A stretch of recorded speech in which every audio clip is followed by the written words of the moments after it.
Hey everyone, it's David Brzezowski with Town Smart EQ with this week's EQ How To. Happiness. It is one of those things that we all strive for and we want in our lives, but sometimes we don't have it consistently because we don't even know what it is that makes us happy. The unhappiness part, that's a little easier because we can always see what that looks like on somebody, and we definitely know what it feels like to be unhappy.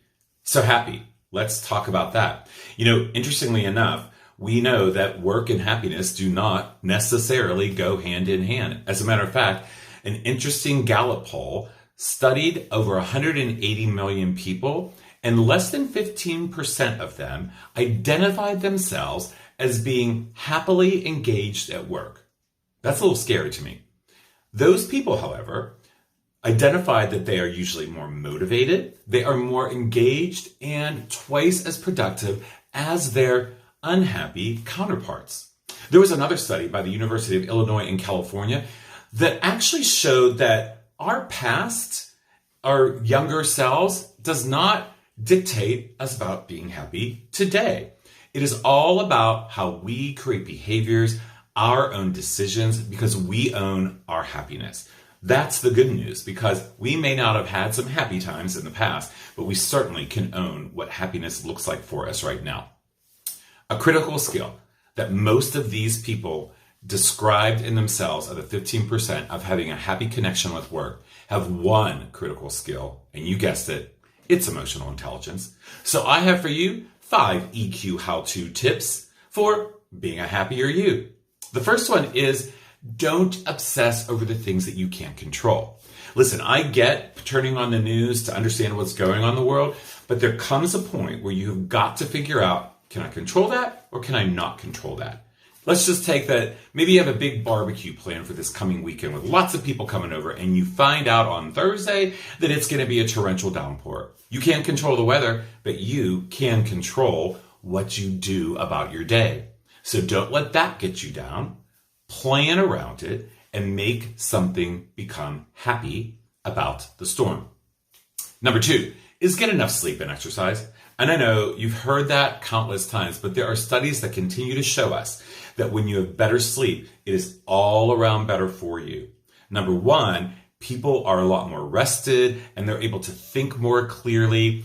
What happens when we sleep is that we have this recharging of our brain that allows us to wake up refreshed and thinking differently. So fix it if you're not sleeping well. There's lots of options out there, whether they're tools or supplements, anything can help you to get a better night's sleep. And the exercise part, listen, what the studies continue to show as well is that just 10 minutes a day of getting your body moving will help you be happier because it feels good to move. We can all find 10 minutes during the day to do that. Tip number 3 is to lend a hand. So what I mean by that is it could be a combination of either helping somebody, a colleague, somebody at work who needs help with a skill set that maybe you do well. Or it could be getting out in the community, doing some sort of assistance to working in your parks, or maybe it is making food for the elderly or something of that sort. What happens there is we get this dopamine surge that changes our systems and makes us happy. So get out there and help somebody, lend a hand. It doesn't have to be all the time, because that's the thing you want to be careful of, is don't overcommit, because then you're not going to be too happy that you have overcommitted. Number 4 is to embrace a growth mindset. Our attitudes fall into 2 different categories. Either we have a fixed mindset or a growth mindset. When you're a fixed mindset, that really just means that you are, this is who I am and I'm not going to change. I'm not going to be able to do anything about it. The challenge with that is that when things come up, like I lose my job or the pandemic hits and everything in my world is upside down, I'm not prepared to deal with the changes. With a growth mindset, you're at least allowing yourself to say, all right, if I learn some things, I can be able to move forward to make that a more positive situation for me. A growth mindset is seriously going to keep you happier than a mindset that is fixed. And the 5th and final tip is believe that the best is still to come. It kind of goes with that last one, right? If you're always being optimistic, at least as optimistic as you possibly can be, then the future is always in front.